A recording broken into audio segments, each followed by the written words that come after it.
niveau de difficulté de la compétition, il est très, très présent. Tu sais, c'est comme on s'embarque dans un marathon, on veut le terminer. On s'embarque dans un triathlon, on veut le terminer. On s'embarque dans une course de 24 heures, on veut la terminer. On s'embarque dans une course de 36 heures, 48 heures. Là, ça a duré 5 jours et demi, pratiquement 6 jours. Tu marches, puis il y en a encore pour longtemps, puis tu te dis, ça va-tu finir à un moment donné? Ça va-tu finir? T'es dans la forêt de bambou, puis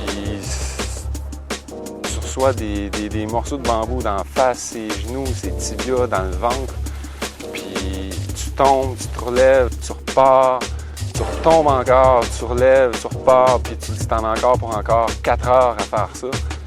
C'est ce que j'ai trouvé dur comme épreuve. Bien là, ici, ils vont arriver ici, ils vont sauter sur leur vélo, puis ils vont partir pour un 85 km de vélo. À quelle heure, on ne le sait pas. La période du trekking devait durer à peu près 8 heures, sauf que c'est de nuit. C'est extrêmement délicat.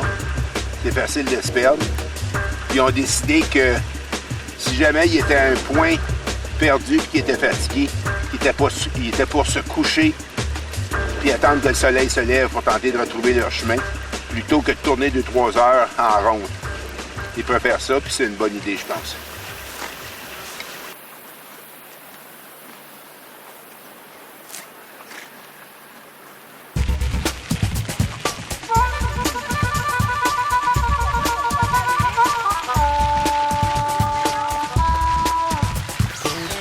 J'ai fait une petite erreur de navigation en vélo qui nous a demandé environ peut-être 2 heures d'effort supplémentaire au début. C'est sûr que 2 heures sur une course de 5 jours, c'est pas tellement. Sauf que je me suis rendu compte aussi qu'au niveau de l'équipe, ça avait peut-être un petit peu découragé. Tu sais, ça avait mis le moral un petit peu bas. Fait qu'on vient de monter le camp ici parce qu'on a monté un bon camp parce qu'on s'attend à être ici un bon bout de temps. Ils sont partis hier soir du kayak à 1h30 du matin. Ils sont partis en trekking.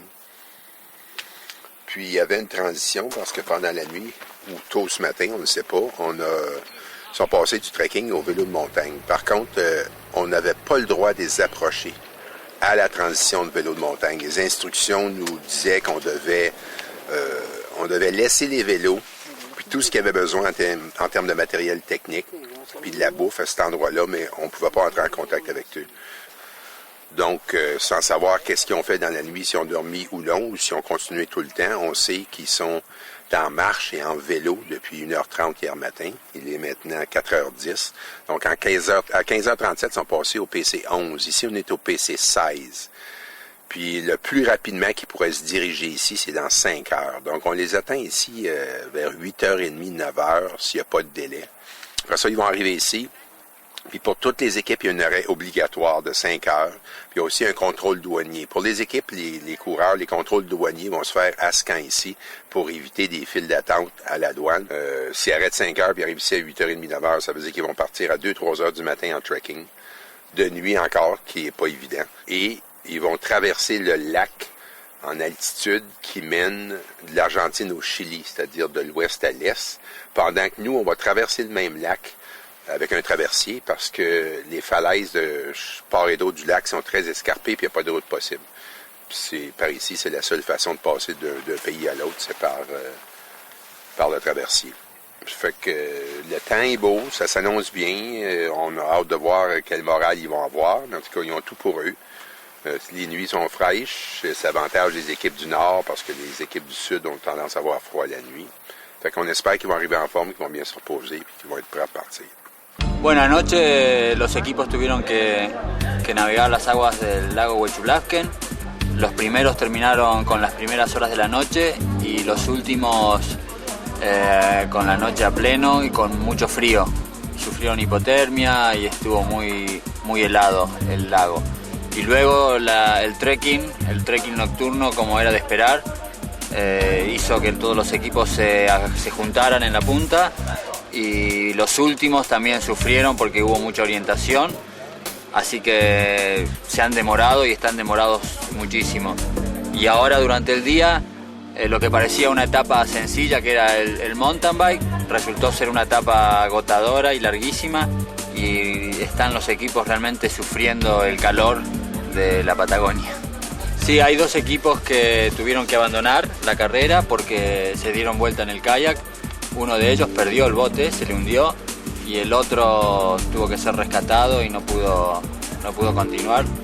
Y hay otros equipos que están con penalizaciones y que vienen muy retrasados, y es probable que no puedan terminar la carrera.